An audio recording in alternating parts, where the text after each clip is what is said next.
दोस्तों class 9th में ये साइंस का पोर्शन है। अध्याय 1 अध्याय 1 है। इसमें जो है हमारे आसपास के पदार्थ मैटर इन आवर सराउंडिंग, हमारे जो आसपास के जो है पदार्थ हैं इसके बारे में जो है यहाँ पे चर्चा होगा। दोस्तों अपने चारों ओर नज़र दौड़ाने पर हमें विभिन्न प्रकार की वस्तुएं नजर आती हैं जिनका आकार, आकृति और बनावट अलग अलग होता है। इस विश्व में प्रत्येक वस्तु जिस सामग्री से बनी होती है उससे वैज्ञानिकों ने पदार्थ का नाम दिया। दोस्तों यानी कि जो कुछ भी जिस सामग्री से बना हुआ है, वैज्ञानिक साइंटिस्ट ने जो है उन सबका नाम जो है पदार्थ रखा है, मैटर, जिसको मैटर बोला जाता है, पदार्थ का नाम दिया।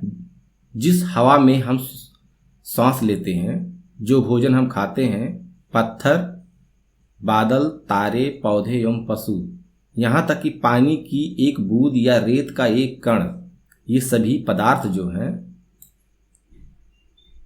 पदार्थ हैं। ध्यान देने योग्य बात यह भी है कि ऊपर लिखी सभी वस्तुओं का द्रव्यमान होता है। दोस्तों यानी कि जो भी मैटर होता है उस मैटर का जो है द्रव्यमान होता है, उसका जो है मास होता है, द्रव्यमान जिसको बोला जाता है, मास ऑफ द पार्टिकल या मास ऑफ द मैटर, द्रव्यमान होता है। और ये कुछ स्थान आयतन घेरती हैं।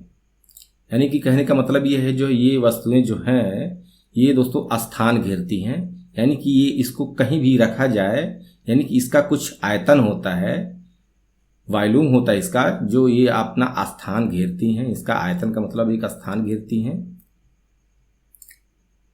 प्राचीन काल से ही मनुष्य अपने आसपास को समझने का प्रयास करता रहा है। भारत के प्राचीन दार्शनिकों ने पदार्थ को 5 मूल तत्वों में वर्गीकृत किया है। यानी कि प्राचीन भारत में जो है दार्शनिकों ने पदार्थ को 5 मूल तत्वों में वर्गीकृत किया है, जिसे पंच तत्व कहा जाता है।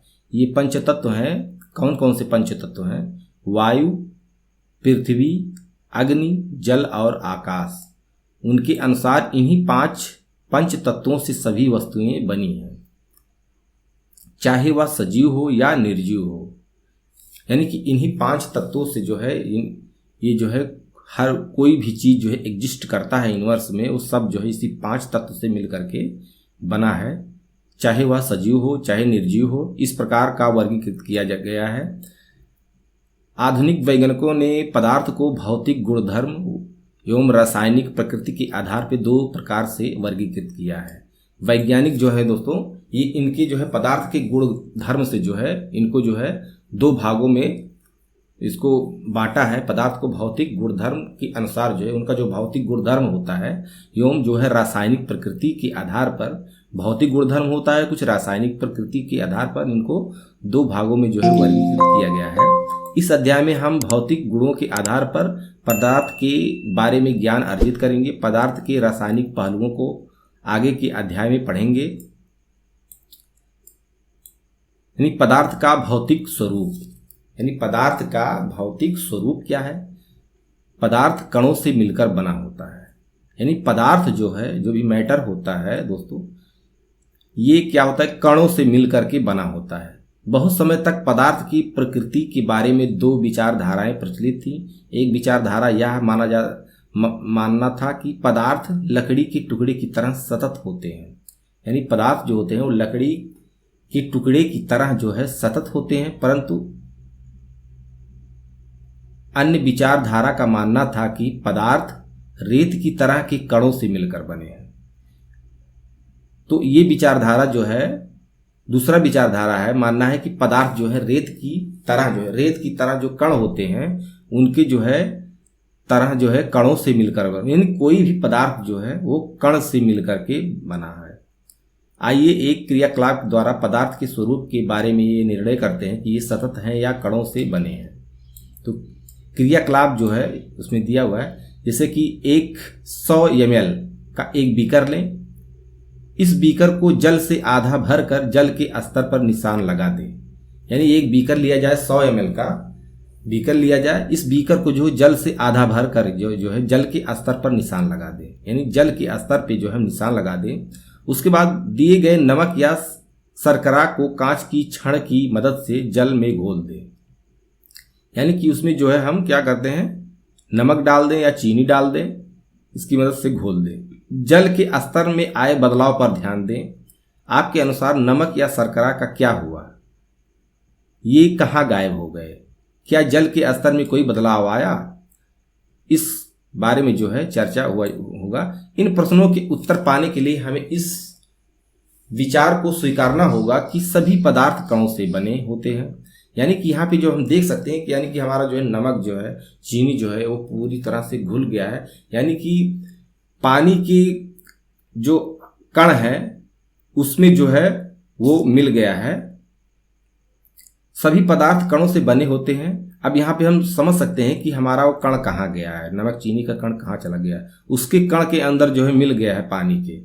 उपरोक्त क्रियाक्रम में चम्मच में रखी गई नमक या शर्करा अब पूरे पानी में घुल गई है, जैसा कि चित्र में जो है यहाँ पे दोस्तों दिखाया गया है। यहाँ पे कुछ मानक है। अंतर्राष्ट्रीय मात्रक पद्धति के आयतन का मात्रक जो होता है, जो आयतन निकाला जाता है दोस्तों, ये घन मीटर में होता है। यानी कि अंतर्राष्ट्रीय मानक होता है, एक मापने का पद्धति होता है, जिस आयतन मापा जाता है उसको घन मीटर जो है यानी मीटर क्यूब बोला जाता है। लंबाई, चौड़ाई, उसका ऊंचाई। आयतन मापने का साधारण मात्रक क्या होता है, लीटर होता है। यानी कि आयतन मापने का एक लीटर होता है। 1 लीटर बराबर जो है 1 डीएम क्यूब होता है। 1 लीटर बराबर 100 ml होते हैं और 1 मीटर जो है ये 10⁻³ सेंटीमीटर क्यूबिक होते हैं 1 मीटर में।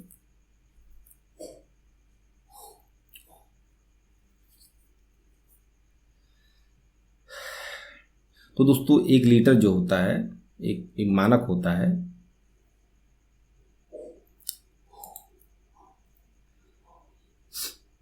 तो दोस्तों यहाँ पे आप देख सकते हैं कि जो है एक जार है, यहाँ पे जो है पानी इसमें भरा गया है, जल है, नमक यहाँ पर मिलाया गया है। लाख गुना आवर्धित किए गए जल के कण, यानी कि जल के कण है। उसके बाद जो है जल हिलाए नमक, यहाँ पे हिलाने के बाद जो है जल नमक इस प्रकार से जो है यहाँ पे आ जाता है।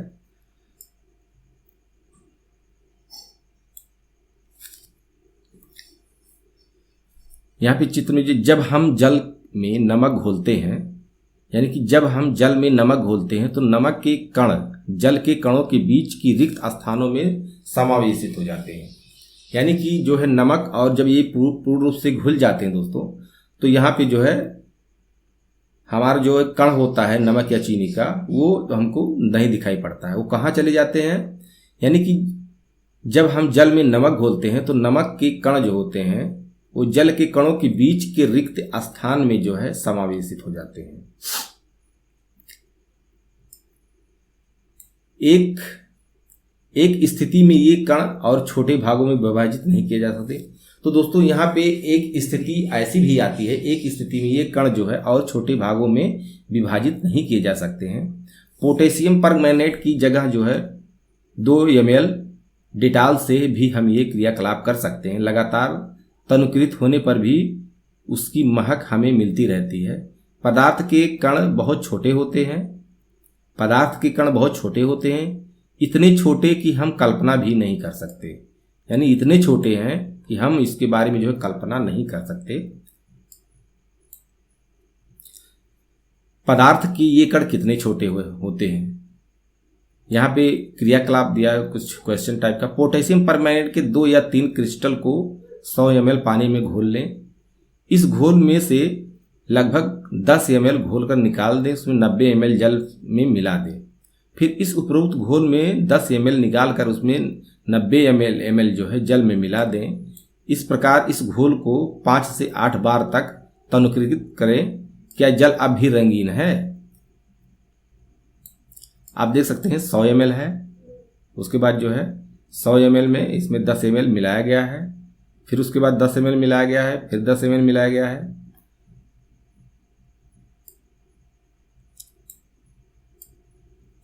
तो चित्र 1.2 में जो है अनुमान लगाएं कि पदार्थ के कण कितने छोटे हैं। प्रत्येक बार तनु डाइल्यूट करना, तनुकृत का मतलब जो है उसको जो है डाइल्यूट करना होता है, यानी कि दर्शाता है कि पानी कितना गाढ़ा है। तनुकृत करने पर घोल का रंग जो है हल्का होता जाता है, फिर भी पानी रंगीन नजर आता है। यानी हल्का होता जाते हुए भी पानी जो है रंगीन नजर आता है। यह प्रयोग दर्शाता है कि पोटेशियम परमैंगनेट के बहुत छोटे से क्रिस्टलों से पानी की बहुत अधिक मात्रा 1000 लीटर यानी 1000 लीटर भी रंगीन हो जाती है। यानी अगर जो 1000 लीटर भी लिया जाए पानी जो है तो भी रंगीन हो जाती है। इससे हम ये निष्कर्ष निकाल सकते हैं कि पोटेशियम परमैंगनेट के केवल एक क्रिस्टल में कई सूक्ष्म कण होते हैं। ये कण छोटे छोटे कणों में विभाजित होते रहते हैं।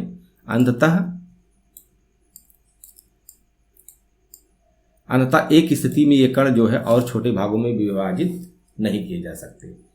यानी कि एक समय ऐसा आता है कि ये स्थिति ऐसा आ जाता है कि ये कण जो है और छोटे भागों में विभाजित नहीं किए जा सकते हैं। पोटेशियम परमैंगनेट की जगह जो है 2 ml डेटॉल से भी हम यहाँ क्रियाकलाप कर सकते हैं। लगातार तनुकृत होने पर भी उसकी महक हमें मिलती रहती है। पदार्थ के कणों के अभिलक्षणिक गुण, पदार्थ के कणों के अभिलक्षणिक जो है गुण होते हैं कुछ। पदार्थ के कणों के बीच रिक्त स्थान होता है, यानी पदार्थ के कणों के बीच में जो है कुछ रिक्त स्थान होता है।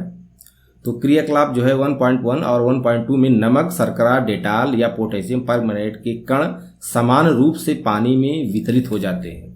यानी कि इनको घोलने पर जो है पानी में जो है समान रूप से ये मिल जाते हैं। इसी प्रकार जब हम चाय, कॉफी या नींबू पानी बनाते हैं तो एक पदार्थ के कण दूसरे पदार्थ के कणों के रिक्त स्थानों में समावेशित हो जाते हैं। यह दर्शाता है कि पदार्थ के कणों के बीच पर्याप्त रिक्त स्थान होता है। यानी कि ये चीज जो है दर्शाता है कि पदार्थ के कणों के बीच में भी रिक्त स्थान होता है। पदार्थ के कण निरंतर गतिशील होते हैं। क्रियाकलाप है, पदार्थ के कण जो है होते हैं वो निरंतर गतिशील होते हैं, यानी मोशन में होते हैं। अपनी कक्षा के किसी कोने में एक बुझी हुई अगरबत्ती रख दें। इसकी सुगंध लेने के लिए आपको इसके कितने समीप जाना पड़ता है? अब अगरबत्ती जला दें तो क्या होता है? क्या दूर से ही इसकी सुगंध आपको मिलती है? अपने परीक्षण को नोट करें। क्रियाकलाप 1.4 जल से भरे 2 गिलास या 2 बीकर लें। पहले बीकर में एक सिरे पर सावधानी से एक बूंद जल से भरे 2 गिलास या 2 बीकर लें।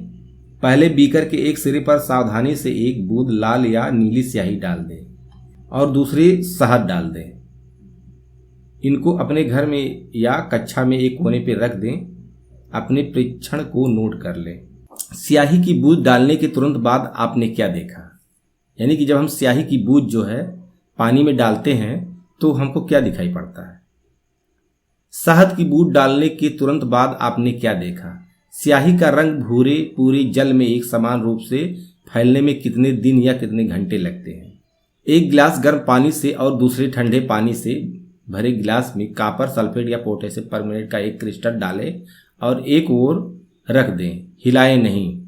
तो इसमें क्या क्रियाकलाप में है, एक गिलास गर्म पानी से और दूसरे ठंडे पानी से भरें। गिलास में कॉपर सल्फेट या पोटेशियम परमैंगनेट का एक क्रिस्टल डालें और एक और रख दें, हिलाएं नहीं। क्रिस्टल को सतह पर बैठने दें। गिलास में ठोस क्रिस्टल के ठीक ऊपर क्या दिखाई देता है? समय बीतने पर क्या होता है? इससे ठोस और द्रव के कणों के बारे में क्या पता चलता है? क्या तापमान के साथ मिश्रित होने की दर बदलती है? क्यों और कैसे? उपरोक्त तीनों क्रियाकलाप 1.3, 1.4 और 1.5 से हम निम्नलिखित निष्कर्ष निकाल सकते हैं कि पदार्थ के कण निरंतर गतिशील होते हैं। यानी पदार्थ के कण जो है हमेशा गतिशील होते हैं, अर्थात उनमें गतिज ऊर्जा होती है। तो दोस्तों इसमें जो है क्या होता है, हमेशा गतिमान होता है। तो गतिमान होने पर जो है उसमें क्या होता है, गतिज ऊर्जा होता है।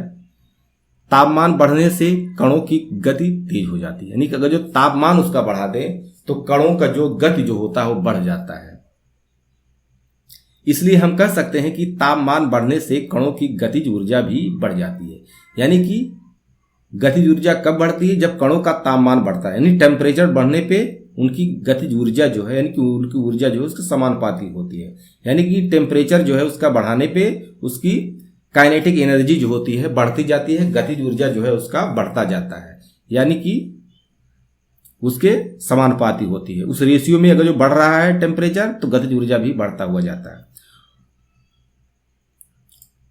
उपरोक्त तीनों क्रियाकलापों में हमने देखा कि पदार्थ के कण अपने आप ही एक दूसरे के साथ अमिश्रित हो जाते हैं, यानी कि इस क्रियाकलाप में पदार्थ के कण जो है अपने आप ही एक दूसरे के साथ जो है अंतः मिश्रित हो जाते हैं, यानी कि समान रूप से मिश्रित हो जाते हैं। ऐसा कणों के रिक्त स्थान में समावेश के कारण होता है। जिस प्रकार से जो गायब हो जाते हैं, एकदम एक समान रूप से मिल जाते हैं, तो ये किस कारण से होता है? यानी कि ऐसे कणों के जो रिक्त स्थानों में समावेश के कारण, यानी कि जो जिस मैटर का जो कण होता है जिसमें ज्यादा मात्रा में जो है स्पेस होता है, उसके बाद जो है वो वहां पे जा करके मिल जाता है, तो इसलिए जो है वो समान रूप से एकदम मिश्रित हो जाते हैं। कणों का स्वतः मिलना ही विसरण कहलाता है। दो विभिन्न पदार्थों के कणों का स्वतः मिलना ही विसरण कहलाता है। तो दोस्तों, दो पदार्थ जो होते हैं, पदार्थ जो एक दूसरे पर मिल जाते हैं, कणों का स्वतः मिलना ही ये विसरण कहलाता है। हमें यह भी पता चलता है कि गर्म करने पर विसरण तेज हो जाता है, यानी टेम्परेचर करने पर क्या होता है, विसरण दर जो है बढ़ जाता है, जो हमें हो जाता है। ऐसा क्यों होता है? पदार्थ के एक कण एक दूसरे को आकर्षित करते हैं दोस्तों, यानी कि पदार्थ के एक कण एक दूसरे को आकर्षित भी करते हैं, यानी कि इनके अंदर जो ग्रेविटी भी होती है, ग्रेविटेशनल फोर्स लगता है एक, जो एक आकर्षित भी करते हैं। क्रियाकलाप 1.6, इस खेल को एक मैदान में खेलें। आगे बताए गए ढंग से 4 समूह बनाकर मानव श्रृंखला बनाएं। पहला समूह ईद मिस्मी नर्तकों की तरह एक दूसरे को पीछे से कसकर पकड़ लें, जो फिगर में दिया गया है इस प्रकार से।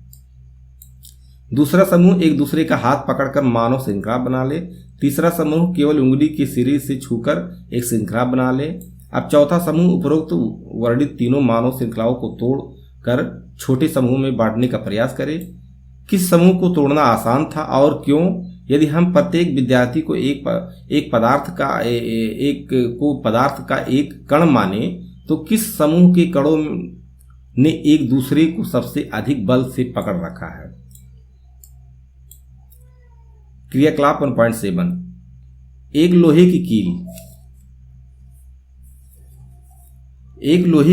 एक चाक का टुकड़ा और एक रबर बैंड लें।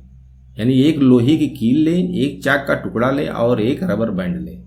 इन पर हथौड़ा मारकर, काट कर या खींच कर उसे भंगुर करने का प्रयास करें और उसे तोड़ने का प्रयास करें। इन तीनों में से किस कण अधिक बल से एक दूसरे से जुड़े हुए हैं?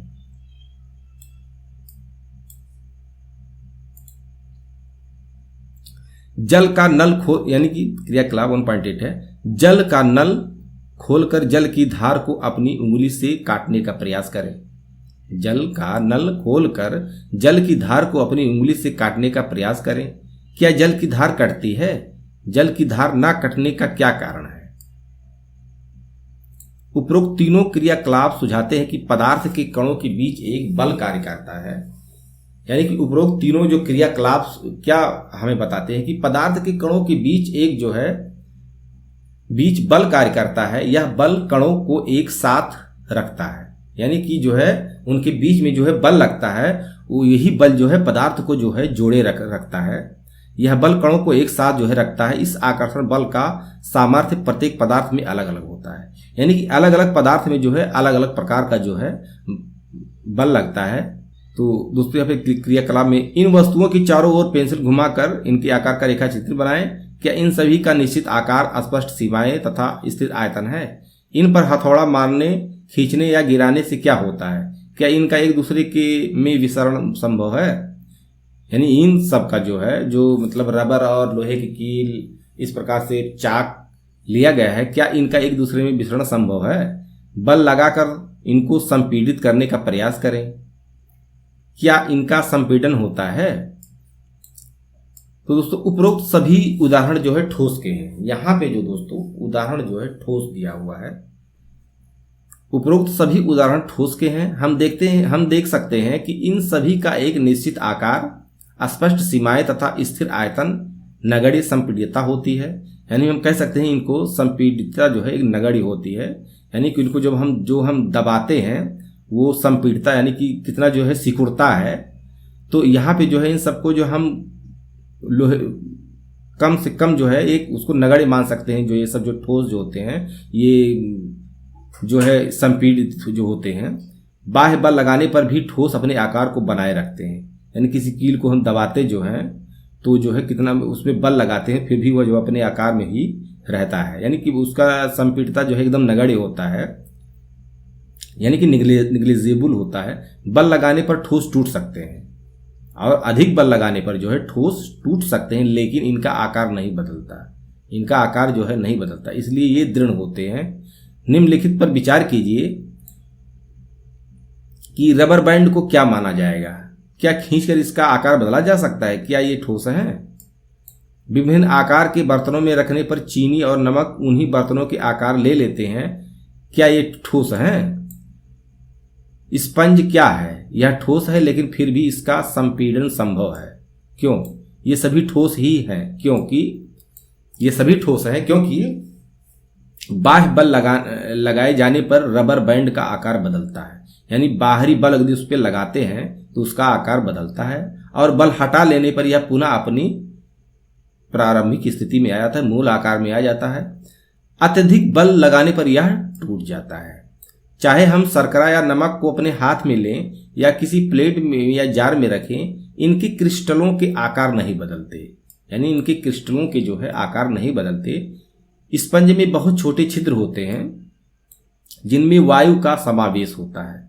जब हम इसे दबाते हैं तो वे वायु बाहर निकलती हैं, जिससे इसका संपीड़न होता है, तो जिससे इसका जो है संपीड़न होता है, संभव होता है। प्रश्न में है कुछ दोस्तों, निम्नलिखित में से कौन से पदार्थ हैं? इसमें कौन से पदार्थ हैं? कुर्सी, वायु, स्नेह, गंध, घृणा, बादाम, विचार, शीत, शीतल, पेय, इत्र की सुगंध। तो दोस्तों इसमें कुर्सी क्या है? आपका पदार्थ है। वायु क्या है? पदार्थ है। स्नेह क्या है? पदार्थ नहीं है। गंध क्या है?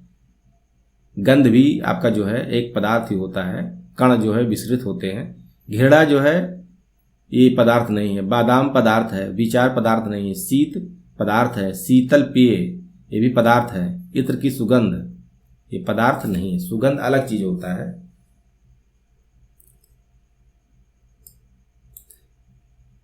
निम्नलिखित परीक्षक के कारण बताइए कि गर्मा गर्म खाने की गंध कई मीटर दूर से ही आपके पास पहुंच जाती है।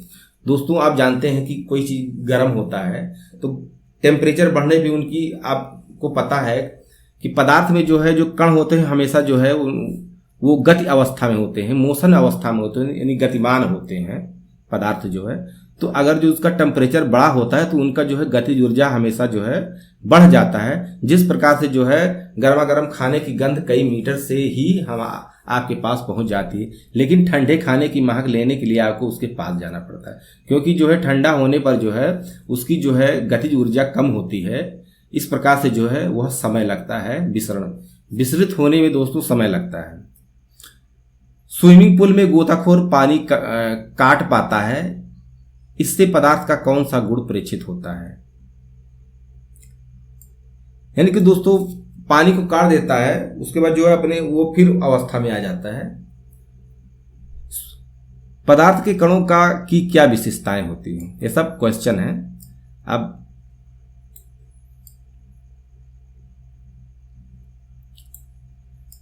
पदार्थ की अवस्थाएं,